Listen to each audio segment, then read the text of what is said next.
Holy shit, My Villain Academia kicking off. Just got a new prescription for my eyes, and while moving my head kind of is disorienting, it's nice being able to kick off a new, very hyped up My Hero Academia arc, seeing it in full clarity, and I have to say, this episode was awesome. Always been a big fan of Shigaraki, so to have more backstory with him, I think we're a couple months past in terms of what they said with the kind of leap back in time. And I think back to, I think it was a month ago, maybe a bit more, where we got a glimpse of what was going to happen. And it feels to me, now please no spoilers, that moment where we saw Shigaraki and a bunch of buildings crumbling, I'm generally curious if his plan ended up working out, because you have bird-looking man who pretty much has people that Shigaraki cares for held captive, and apparently has an army of 100,000 if he's not bluffing. So how do you deal with that? Well, this giant brute is targeting me wherever I am. He finds me somehow. So the fact that it goes to sleep for like 3 hours maximum, well, we're just going to go to his crib. That beast is going to come to me. I'll let him kill all the people, and then I'll take care of him, and basically everything's square. And I'm just thinking to myself, that is, if it works out, the absolute perfect plan. And honestly, My Hero Academia did a pretty good job at making you want to root for the villains here, because you kind of introduce what seems to be even more villainous creatures, and at the very least, even if they don't end up doing worse things than what Shigaraki looks way more like a badass, so it's very easy to forget that, you know, he is someone you want to defeat, which is pretty fantastic. I mean, everyone and their mothers have been hyping up My Villain Academia, so it's nice to finally get the momentum going, and when you touch upon, like, the remains of family, and just you bring in a bunch of severed hands, and you throw it in front of a kid, as you have this doctor who is completely a lunatic, the master and mentor, and you're saying, hey,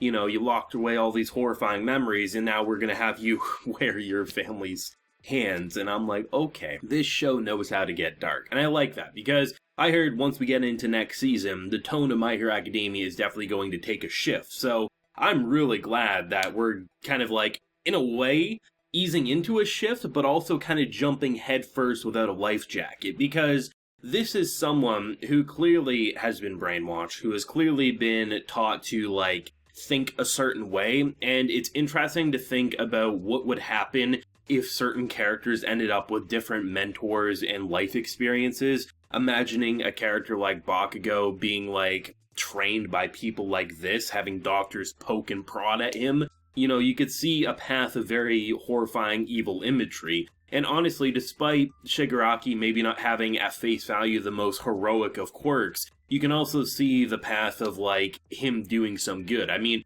we've literally had in the first arc of this season, or the second arc, I forget at this point, but, like, someone who can essentially brainwash. That's an evil power in most superhero stories, right? So that's always fun to see how life experience really will shape the perspective of what's going to happen. And the imagery when his mind was snapping as a child, as they have kind of like the glass filtering and different images were popping up in each shard, it was really well done. And I honestly thought they were going to just stop it at that, but the fact that as the memories kept flooding in and in and in, he actually was, like, about to throw up, and the way they detailed, like, his mouth, like, visibly, like, filling up with vomit, like, there's some details in this episode that looked really, really well done, and made me forget I was watching an anime, but just believing that it was an actual person, despite, you know, having quirks and superhero-like formulas, right? And to see them, like, go up against this giant beast who worships Shigaraki's, you know, master and mentor, right? But him, weakling, don't give a shit. And the fact that they can only rest, or at least Shigaraki can only rest for 3 hours, maybe, if he's lucky, where everyone else has to go off in pairs and, like, be as far away as possible from Shigaraki,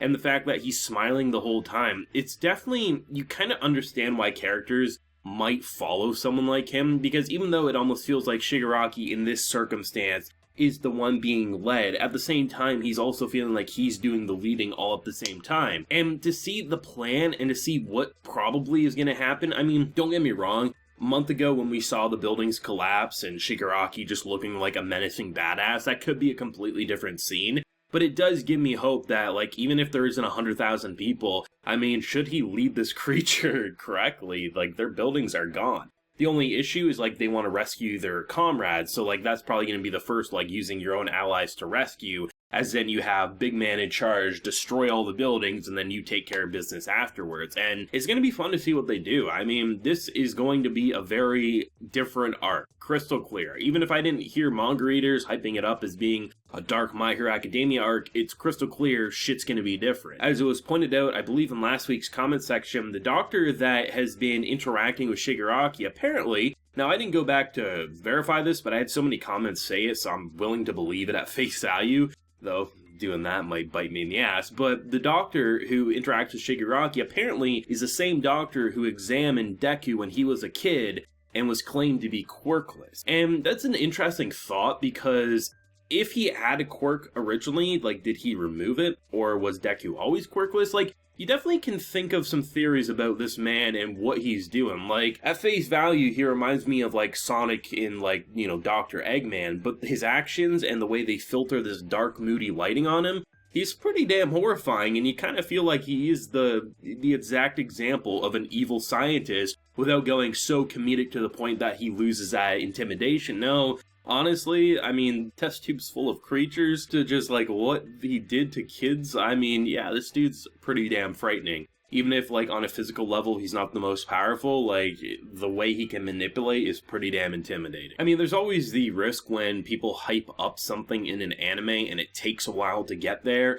Does the hype not live up to your own experience? And I mean, anything's possible. We're only one episode into this arc. For what I see, I mean, this is kind of what I expect. Did it do anything drastically different as of yet? Not yet. But you see the pieces starting to click and the momentum's getting going. And I mean, it would be insane for this not to be the best arc of this season, and probably one of the standout arcs of the My Hero Academia anime. And if this is just a sign of good things to come with future story arcs, I mean, like I've mentioned in previous videos, I don't really know specifics. I just hear buzz about certain things, like sometimes a character name, sometimes a controversy, sometimes the name of an arc, like in the case of My Villain Academia. But I don't typically, like, get spoiled on certain things, luckily. So all I can see is from a distance, like, people really enjoying where the manga's currently at and has been at for a little bit. So, I mean, all signs are pointing to this not being a one-stop shop where we enjoy this arc and then it just goes back to happy-go-lucky fun-time adventures with Deku and pals. So that's a pretty good sign for me, and I think exactly the natural transition point given the circumstances, the experimentation, the idea that, you know, school life isn't going to last forever. I mean, literally, heroes are already starting to train students because they know there's a fight coming that they probably can't deal with by themselves. Like, big things are on the horizon, and who lives and dies beyond them is honestly anyone's guess at this point in time. I'd love to know everyone's thoughts and feelings out down below, because this has been a very hyped up arc for sure. And I mean, I'd love to know from both people who have read the manga and also who are brand new to the story like myself, what are you feeling about the first episode of this new arc? And, I mean, for me personally, Shigaraki is already a character I love to see and always wanted to see more of, so having an episode literally dedicated to him and his emotional backstory and kind of like corruption of his mind is everything I personally want to see. But let me know what you're feeling down below. Leave a like if you enjoyed and subscribe if you're new around here. So until next time, everyone, please take care and have a good one.